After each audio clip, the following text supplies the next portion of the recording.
Java is a strongly typed programming language.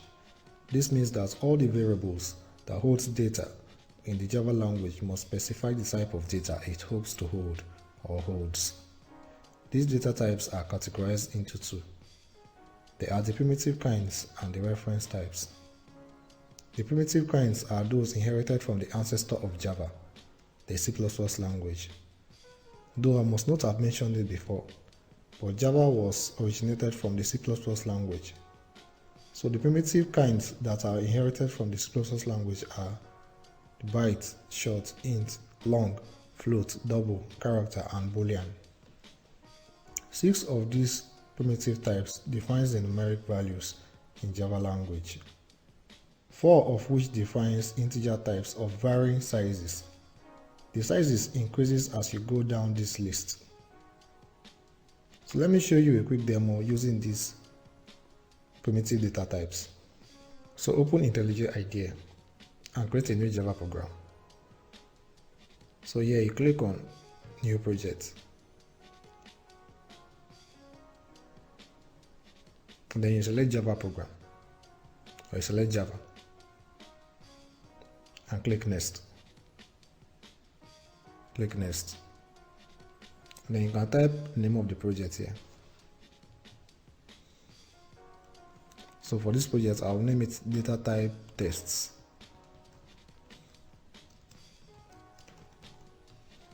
That will be the name of our project.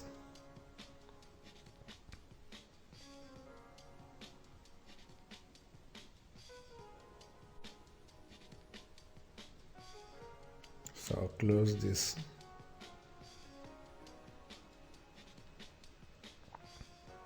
So this is how the IntelliJ IDEA IDE environment looks like. So you have the project structure this side. So this src directory is where you create your Java source files. So you right click on this source directory, point to new, and then create a new Java class. So let's name this class Datatype Test.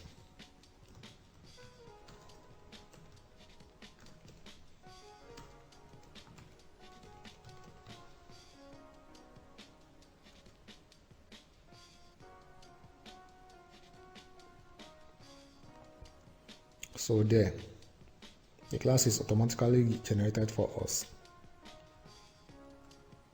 Now let's add a main method to the class, because this is the class we intend to make our main class. So go ahead to add the main method.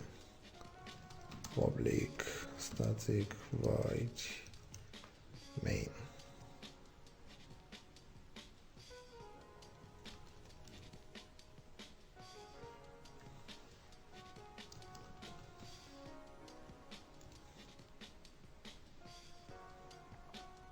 So let's take a look at the use case of each of the primitive types. So here we have different variables: the faculty ID, the department ID, employee age, employee ID, salary grade, salary, gender symbol, and then Ismail. So you can see the primitive data types that defines the type of data that we are to allocate to these variables. So the first one here is the byte, which means we are expecting a byte value to be entered into this variable. So all bytes data types are of 8-bit size, and the largest number that it can hold is 127. Same thing goes for short. Remember how I told you that the size of the numeric data types increases as you go down the list. So you can see from here, the size of this byte data type is 8, while the size of the short is 16. The size of the int type is 32 bits, while the long type is 64 bits. Then for decimal numeric values, for float is size 32 bits, and for double is size 64. So you can see how the decimal numeric type is differentiated. For the float, when you write out the decimal value, you need to include the the symbol F. But for the double, you don't need to include any symbol. So you just go ahead and insert the value. So why is this so? This is because the JVM, by default, the JVM sees all decimal values as double. So you need to tell the JVM that, oh, this value I'm entering is a float. That's why you indicate by this symbol F in front of the decimal value. Then the character expects only a single character, so which is entered between single quotes.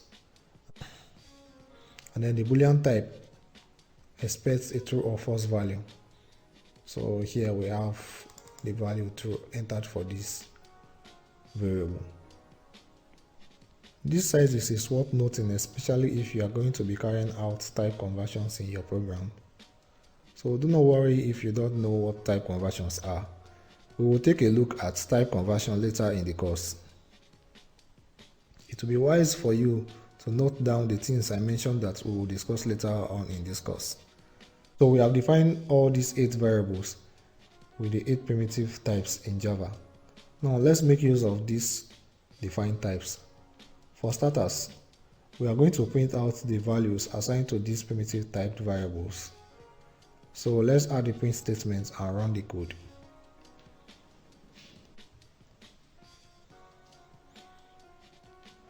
So here we have added a print statement to our program. So let's try to run the code and see the output of these values that we assign to each of these data types. Now, before running a new project in IntelliJ, it's important to set up a configuration for the project. So let's create a run config. So you can see here, before you can run this program, you have to add a run configuration. So that is why you see that this run icon here is disabled. At the same time, if you go to the run menu, you can see that the run command is disabled. So to run this program, you need to add the configuration. So here you go to configuration here and click and then add new configuration. So you select application and then you select the main class for your program. So you click here and then select this class as your main class and click OK. So click apply and then click OK, and you are all done. So it might interest you to rename the configuration by going back to edit configuration and changing the name to whatever I want. This is particularly necessary if you want to use 2 different classes as your main class for your application. Maybe you want to have a test main class and then you want to have your normal main class. So let's say this is our main application class. So click apply and then click OK. So you can see that it's been renamed. So let's run the code.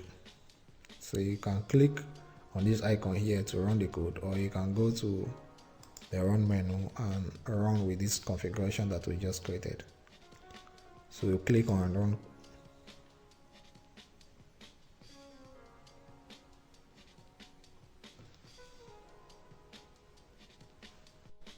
Yes, there you have it. You can see the output. So this is the output. So from the output, you can see the same values we stored in each variable printed in their respective types.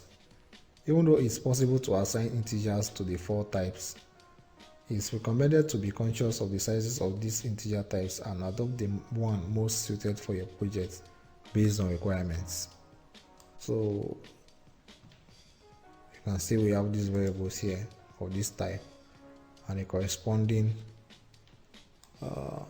value is being printed to the output.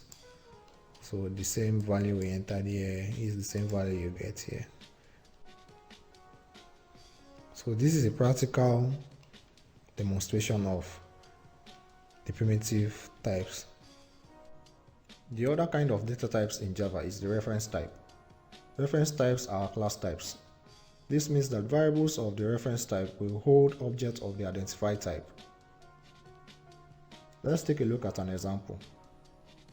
Here, a new variable named Emmanuel is created, and its type is employee, which is a custom class we define. The variable name Emmanuel is now the reference to the object of the employee class created using the new keyword. This is just a theoretical explanation of the reference type. Now let's see it in practice. So you head back to your IntelliJ IDEA. Let's minimize this.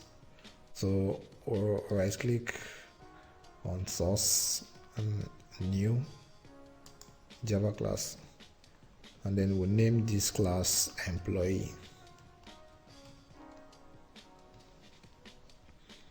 So a new class is created for us automatically, just like before. Let's add some data to this employee class.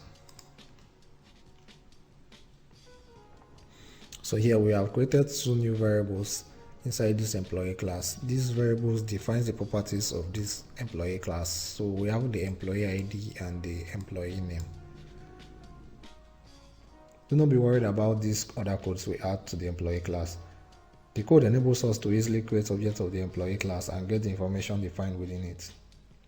So we head back to the data type test class. So let's create a new. Before then, let's wipe this out. Let's create a reference type here. And this reference holds a reference to the object of the employee class that we just created. So you can see the employee class that we just created.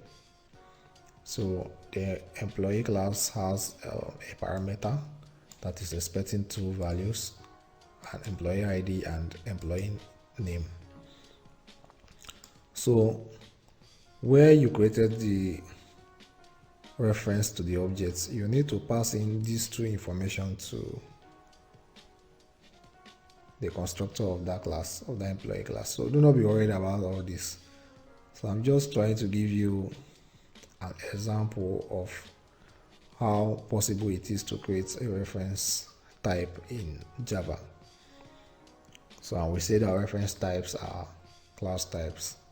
So we already created an employee class, and you can see that we're creating a new variable called reference1 here of type employee, which is the class. And then using the new keyword, we are creating an object of the employee class and storing it in this reference. So that's it. We have been able to create a reference of the employee class. So let's run the program to see its outcome. So before then, we'll need to add a print statement to display this reference data. Okay, we've added the print statement. So now let's run the program. So you click on this icon once more.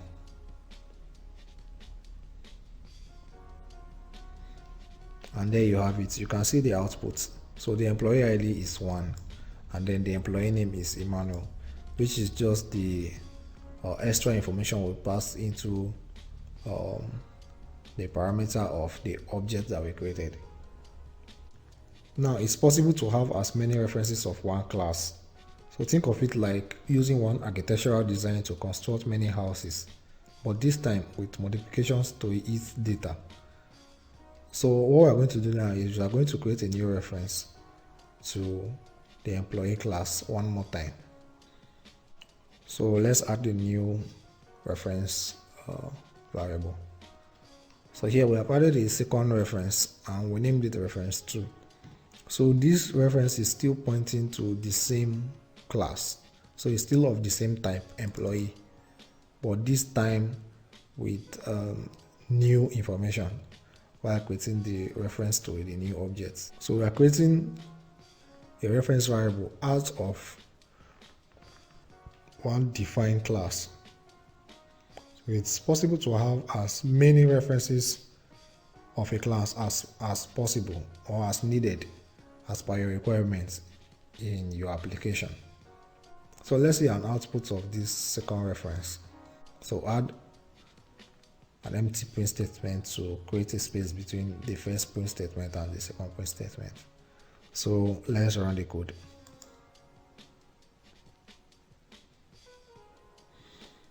So there you can see the first output still points to our first reference, which prints employee ID 1 and employee name Emmanuel. And then the second reference points to employee ID 2 and employee name Attah. So just like the information we pass to each of the two references, as you can see from here. These data types discussed provides a great way to efficiently handle data in a Java application. Now you are seeing and learnt of the kinds and types of data that can be handled in the Java language. Every Java program must utilize these data types, as data forms the backbone of every application that ever exists. In the next video, we take a look at what a class is, what makes up a class in Java, and how it compares to objects. See you in the next.